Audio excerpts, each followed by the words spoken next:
தமிழகத்தில் கனமழை வெள்ள பாதிப்பு பகுதிகளில் முதலமைச்சர் செல்வி ஜெயலலிதா உத்தரவின் பேரில் நிவாரணம் மற்றும் சீரமைப்பு பணிகள் முழுவீச்சில் நடைபெற்று வருகின்றன.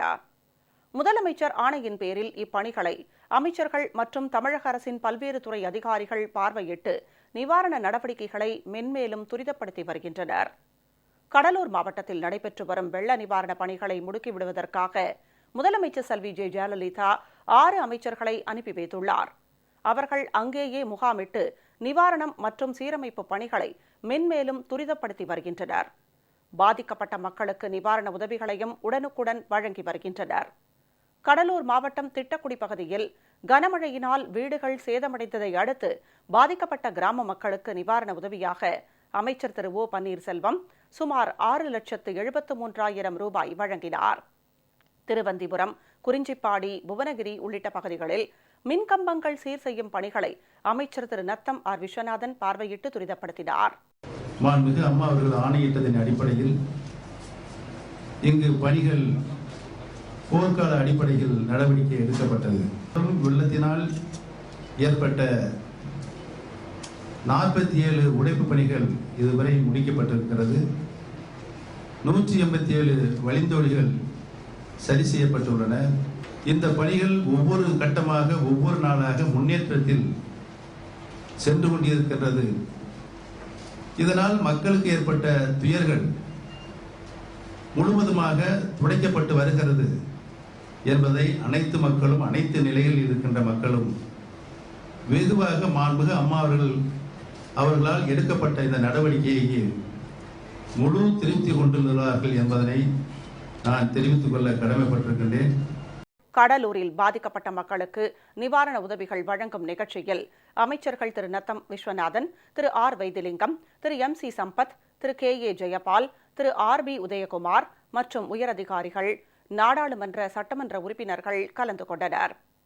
பன்ருட்டி ஒன்றியத்திற்குட்பட்ட சின்னப்புறங்காலி, காடாம்புலியூர், நடுமேட்டுக்குப்பம் உள்ளிட்ட பகுதிகளில் மழையினால் சேதமடைந்த வீடுகளையும் சேதமடைந்த தரைப்பாலத்தையும் பார்வையிட்ட அமைச்சர் திரு ஆர் பி உதயகுமார் சீரமைப்பு பணிகளை முடுக்கிவிட்டார்.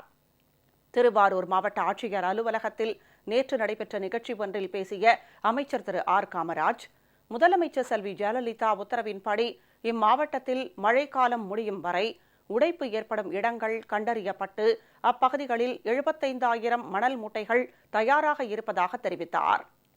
அரியலூர் மாவட்டத்தில் கரைவெட்டி மற்றும் சுக்கிரன் ஏரிகளில் நீர் நிரம்பி வருவதால் முன்னெச்சரிக்கை மற்றும் பாதுகாப்பு நடவடிக்கைகளை சட்டமன்ற உறுப்பினர் மற்றும் அதிகாரிகள் நேரில் பார்வையிட்டனர். விழுப்புரம் மாவட்டத்தில் ஆவிப்புதூர் கிராமத்தில் மழை நீரால் பாதிக்கப்பட்ட மக்கள் நிவாரண முகாமில் தங்க வைக்கப்பட்டுள்ளனர். அவர்களை அமைச்சர் திரு ப மோகன் சந்தித்து உணவுப் பொருட்கள் வழங்கினார். மேலும் வீரட்டாமூர் பகுதியில் சிறப்பு மருத்துவ முகாமையும் தொடங்கி வைத்த அமைச்சர் பொதுமக்களுக்கு நிலவேம்பு கஷாயம் வழங்கினார்.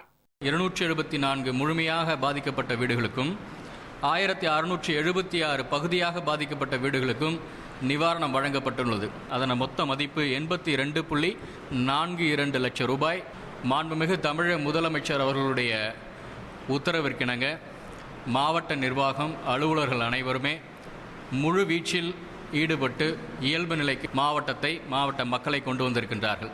மேலும் விழுப்புரம் மாவட்டத்தில் பலத்த மழை காரணமாக உயிரிழந்த ரிஷிவந்தியத்தைச் சேர்ந்த விருந்தாம்பாள், மலைக்கோட்டாலம் கிராமத்தைச் சேர்ந்த காசி, குச்சிப்பாளையம் கிராமத்தைச் சேர்ந்த கருணாமூர்த்தி, கருவேப்பிலைப்பாளையத்தைச் சேர்ந்த முத்துவேல் ஆகிய 5 பேரின் குடும்பத்தினரை அமைச்சர் திரு ப மோகன் நேரில் சந்தித்து ஆறுதல் கூறியதுடன் முதலமைச்சர் செல்வி ஜெயலலிதா உத்தரவுப்படி அக்குடும்பத்தினருக்கு நிவாரண உதவியாக தலா 4 லட்சம் ரூபாய் வழங்கினார்.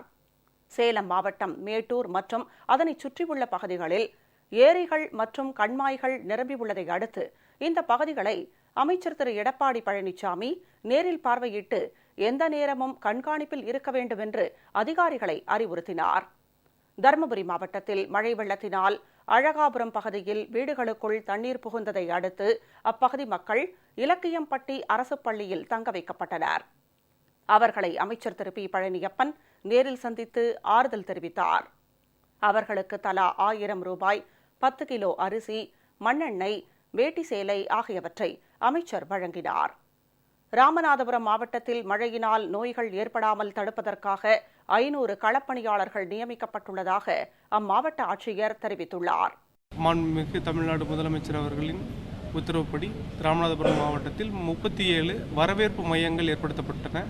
இந்த வரவேற்பு மையங்கள் அனைத்திலும் உணவு, உடை, சுகாதாரமான குடிநீர், இது மட்டுமல்லாமல் பிற அனைத்து வசதிகளும் ஏற்படுத்தப்பட்டிருந்தன. இந்த முன்னெச்சரிக்கை நடவடிக்கைகளின் காரணமாக எவ்விதமான அசம்பாவிதங்கள் சிறப்பாக எதிர்கொள்ளும் வகையில் மாவட்ட நிர்வாகம் தயார் நிலையில் இருந்தது.